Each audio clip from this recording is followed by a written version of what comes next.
आज की कहानी है दादाजी की कुर्सी। एक बूढ़ा आदमी था जो कि अपने बेटे से दूर गांव में रहता था, जबकि उस बूढ़े का बेटा, बहू और पोता दूर शहर में रहते थे। समय जैसे जैसे बीतता जा रहा था, उस बूढ़े आदमी दिन प्रतिदिन कमज़ोर होता जा रहा था। उसने अब अपने बेटे के पास रहने के लिए शहर चला गया। शहर में उसके बेटे का एक बड़ा घर था, जिसमें उसका पूरा परिवार खुशहाल से जीवन व्यतीत कर रहा था। उस बूढ़े आदमी के आ जाने से उस परिवार में कुल 4 सदस्य हो गए थे। दिन भर बीतने के बाद बहू, बेटा और पोता के साथ वह बूढ़ा आदमी खाने के लिए टेबल पर बैठे। खाने के टेबल पर सब शीशे के बर्तन और चम्मच थे। बहू ने सबको खाना लगा दिया। अब सब खाने लगे, लेकिन वह बूढ़ा कमज़ोर आदमी, जो कि चम्मच से खाना भी नहीं उठा पा रहा, और जब चम्मच से खाना उठाने की कोशिश कर रहा था, शीशे के बर्तन गिरकर फर्श पर चकनाचूर हो गया। यह सब देखकर बहू बहुत ही नाराज हो गई और कहने लगी कि आपसे तो खाना भी नहीं उठा है, ऐसे में कभी ये टेबल भी गिरा सकते हैं, जो कि इतना महंगा और कीमती है।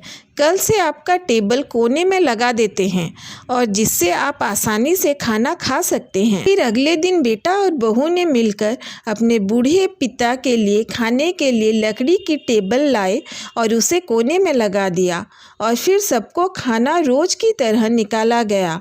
घर के सभी सदस्य बड़े टेबल पर आराम से खाना खा रहे थे, जबकि समय पर मारा वह बूढ़ा आदमी लकड़ी के बर्तन में दिए खाने को चुपचाप अपने बहू बेटे को देखकर खा रहा था, लेकिन चाहकर भी उन लोगों को कुछ नहीं बोल पा रहा था। मन ही मन उसकी आंखों से आंसू निकल रहे थे।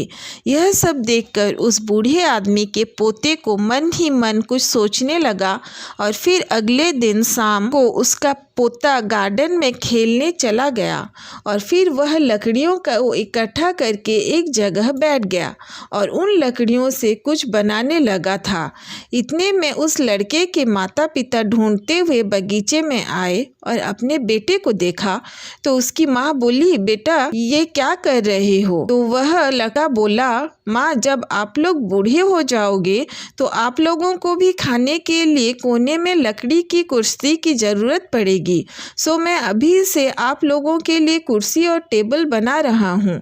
अपने बेटे की बात सुनकर उस लड़के के माँ बाप अवाक रह गए। उनके मुंह से कोई शब्द नहीं निकल रहा था। अभी वे समझ गए थे कि जो हाल इस समय उनके उस बूढ़े बाप का है, एक दिन वे भी समय के साथ ऐसे हो जाएंगे, तो फिर उनके साथ भी यही होगा। अब उनकी आंखें खुल गई थी और अपने किए पर पछतावा हो रहा था। वे तुरंत अपने उस बूढ़े बाप के पास आए और वे दोनों ने माफ़ी मांग लिया, और फिर कोने से कुर्सी को भी हटा दिया, और दोनों ने मिलकर अपने हाथों से अपने बूढ़े बाप को खाना खिलाने लगे। कहानी से हमें यह सीख मिलती है कि हम जैसे करेंगे वैसा एक दिन वक्त भी हमारे साथ करेगा। इस दुनिया में माँ बाप की सेवा से बढ़कर कोई सेवा नहीं है। हम सबकी यही फर्ज बनती है कि इस सेवा के मौके को कभी हाथ से न जाने दें, क्योंकि माँ बाप की जिसने सेवा कर ली, उसने भगवान की सेवा कर ली। धन्यवाद। अगर आपको ये कहानियाँ अच्छी लगती हों तो चैनल को लाइक, शेयर और सब्सक्राइब कीजिए।